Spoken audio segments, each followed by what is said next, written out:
아둘셋 안녕하십니까. 3마이럴입니다. 2018 전시춘조 핵심 체크 노동법 제16 개정판 288페이지 제4절 쟁의행위의 유형과 정당성 보였습니다. 3마이럴TV 질책 구독 추천 부탁드리고 유튜브 구독 재생 목록을 추천합니다.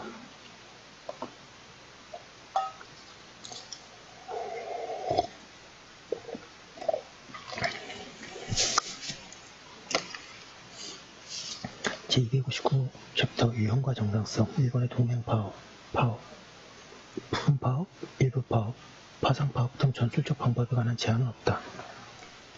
2번의 직장점거, 부수적 쟁의 방금 1번 생산시설 등의 점거 금지 생산 기타 주요 업무에 관련된 시설과 이에 준하는 시설로서 대통령령이 정하는 시설의 점거 금지 점거가 금지되는 시설은 1번의 전기, 전산 또는 통신시설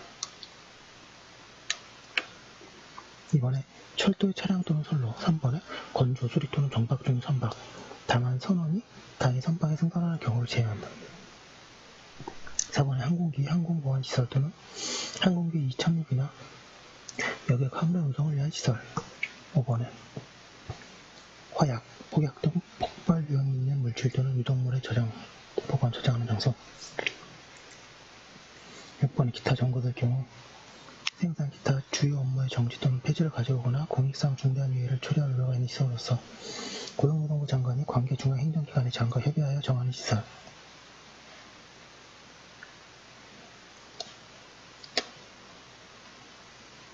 방금 2번에 배타적, 전면적, 직장 점거의 금지 부분적, 병종적, 직장 점거만 정당성 인정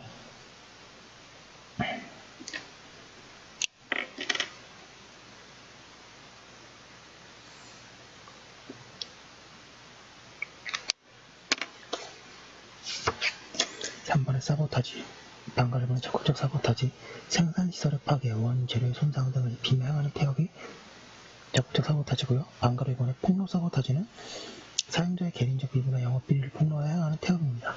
방금 3번의 소극적 사보타지는 주불미의 태역으로 동그라미 1번 노무의 불안전 제공이라는 부작위가 진행한 정당한 쟁의행위이고 동그라미 2번의 자재 낭비, 불량품 생산은 정당성 상실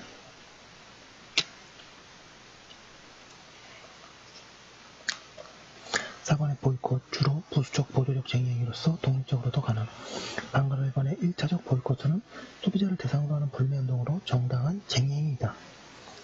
방금 2번의 2차적 보이콧, 사용주와 거래관계에 있는 제3자에게 압력을 가하기 위해 제3자의 제품에 대해 행하는 불매운동 3번의 2차적 보이콧은 정당성이 없다는 견해가 있으나 1차적 보이콧과 마찬가지로 정당한 쟁의행위로 보아야 한다. 289페이지에 5번의 피켓팅 부수적 보조적 쟁의행위 쟁의행위 참가를 호소하거나 설득하는 행위로서 폭행 협박을 하여서는 아니 된다. 6번의 생산관리, 사용자의 노무 지휘권만 배제 방금 1번의 사용자의 생산수단에 대한 지배를 배제하여 노동력에 대한 지배의 배제를 목적으로 하는 쟁의행위와 모순 등으로 원칙적으로 정당성을 상실한다. 방금 2번의 소극적 생산관리는 정당하다는 견해도 있다. 방금 3번의 납금 파업, 원수회사의 노동조합에 의한 입금액 통제는 정당성 상실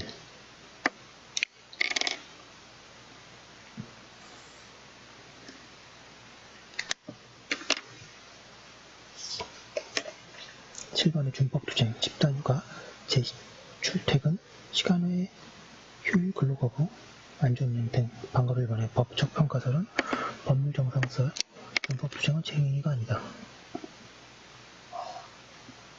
방금 2번의 현실평가설, 사실정상설, 준법투쟁은 쟁의행위이다. 구체적 유형에 따라 정당성 평가되나 일반적으로 정당한 행위로 인정된다.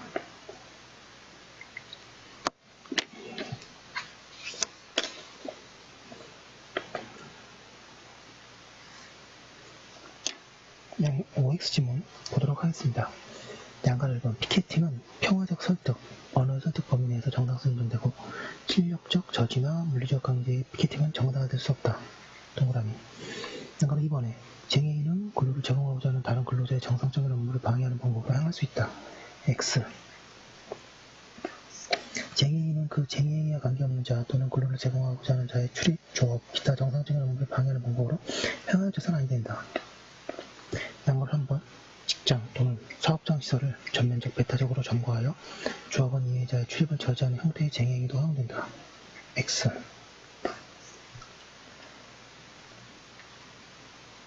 직장 또는 사업장 시설의 점거는 적극적 쟁행위로서의 한 형태로서 그 점거의 범위가 직장 또는 사업장 시설의 일부이고 사용자 측의 출입이나 권리 지배를 배제하지 않은 변동적인 점거에 지나지 않을 때에는 정당한 쟁행위로 볼 수 있으나 이와 달리 직장 또는 사업장 시설을 전면적 배타적으로 점거하여 조합원 임의자의 출입을 저지하거나 사용자 측의 지배관리를 배제하는 업무의 중단 또는 혼란을 야기하게 하는 것과 같은 행위는 이미 정당성의 한계를 벗어난 것이라고 볼 수밖에 없다고 합니다. 양가로 4번 다음 중 쟁의행위 시에 점거가 금지되는 시설이 아닌 것은 읽어보시면 휴게실이 아니죠. 휴게실 점거는 실제로 자주 있습니다. 그 다음에 260페이지 직장 폐쇄 사용자 측의 쟁의행위 46조 직장 폐쇄 요건 제1항 사용자는 노동조합이 쟁의행위를 개시한 이후에만 직장 폐쇄를 할 수 있다. 제2항 사용자는 제1항의 규정에 의해 직장 폐쇄를 한 경우에는 미리 행정관청 및 노동위원회에 각각 신고해야 한다. 1번에 의의 직장 폐쇄는 사용자가 노동쟁의를 자기에게 유리하게 만들기 위하여 근로자들에 대해서 직장을 폐쇄하여 노무 수령을 거부하는 사용자 측의 쟁의행위다. 매우 중요합니다. 왜냐하면 노조법이 좌편향으로 일부러 노동자에게만 좋은 제도가 있으니까 그럼 저기 사용자도 자꾸 우리나라를 떠나겠죠. 정상적인 생산자는 우리나라를 많이 떠납니다. 그래서 직장 폐쇄라도 인정해야 되지 않겠냐는 게 많이 해서 드디어 받아들여진 겁니다. 이번에 직장 폐쇄 성립 방금 1번에 사용자는 노동조합이 쟁행위를 개시한 이후에는 직장 폐쇄를 할 수 있다. 방금 이번에 사용자는 직장 폐쇄를 할 경우에는 미리 행정관청 및 노동위원회에 각 신고해야 한다. 3번의 정당성 방금 1번 대항적 방어적인 것만 정당하며 선제적 공경적 정당 직장 폐쇄는 정당성이 없다. 통설 방금 2번에 직장 폐쇄가 정당한 경우 사용자는 직장 점거 중인 근로자의 퇴거를 요구할 수 있다. 방금 3번에 사업장에서 추수를 요구할 수 있어도 기숙사나 조합 사무실의 이용을 통제하지는 못한다. 방금 4번에 근로자 측의 파업이 종료된 경우에도 직장 폐쇄를 계속하는 것은 정당성이 없다. 4번에 직장 폐쇄의 효력으로 직장 폐쇄가 정당한 경우 사용자는 임금 지급 의무를 면제받는다고 합니다. 그러니까 직장 폐쇄를 하는 이유가 임금 지급 의무를 면제받기 때문이고요. 양가 1번에 사용자의 직장 폐쇄에 대하여 근로자의 단체 행동권과 달리 헌법적 보장 규정이 없다. 예. 양가 2번 사용자는 노동조합이 쟁행위를 개시하기 직전 또는 개시한 직후에만 직장 폐쇄를 할 수 있다. X. 직전은 아니고요. 이후에만 들어갑니다. 양가 3번에 노동조합이 쟁행위를 개시한 이후에 직장 폐쇄를 실시하였다가 그 후 쟁행위가 종료되었다면 사용자는 특별한 사정이 없는 한 직장 폐쇄를 계속할 수 없다. 동그라미 양가 4번에 사용자가 직장 폐쇄를 한 이후에 지체 없이 행정관청 및 노동관청에 각각 신고하여야 한다. X. 직장 폐쇄는 미리 행정관청 및 노동위원회에 각각 신고하여야 한다. 양가 5번에 사용자가 직장 폐쇄를 하면서 미리 노동위원회에 이를 신고하지 않으면 노동위원회는 과태료를 부과할 수 있다. X. 신고하지 않은 경우에는 500만원 이하의 과태료가 부과된다. 그러나 과태료는 노동위원회가 아니라 행정관청이 부과징수한다. 양가 6번 직장 폐쇄 시에로 인한 근로계약 관계는 종료된다. 종료가 아니라 정지죠. 예. 또 중요합니다. 예. 양가 7번 정당한 직장 폐쇄를 하더라도 사용자는 근로자에 대한 임금 지급 의무가 있다. 직장 폐쇄가 정당한 쟁의행위로 평가받는 것은 사용자가 직장 폐쇄 기간 동안에 대상 근로자에 대한 임금 지급 의무를 면한다. 이거죠. 예. 8번에 정당한 직장 점거 후 적법하게 직장 폐쇄를 단행한 사용자로부터 퇴거 요구를 받고도 그러면 직장 점거를 계속한 행위는 퇴거 불응죄를 구성한다.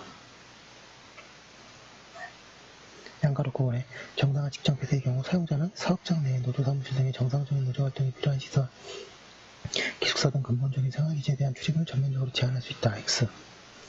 직장 폐쇄가 정당한 쟁의행위로 평가받는 경우 사용자의 사업장에 대한 물권적 지배권이 전면적으로 회복되므로 사용자는 직장 폐쇄의 효과로서 사업장의 출입을 제한할 수 있다고 할 것이다. 그러나 이러한 경우에도 사업장의 노조 사무실 등의 정상적인 노조 활동이 필요한 시설, 기숙사 등 기본적인 생활 근거지에 대한 출입은 허용되어야 한다고 합니다.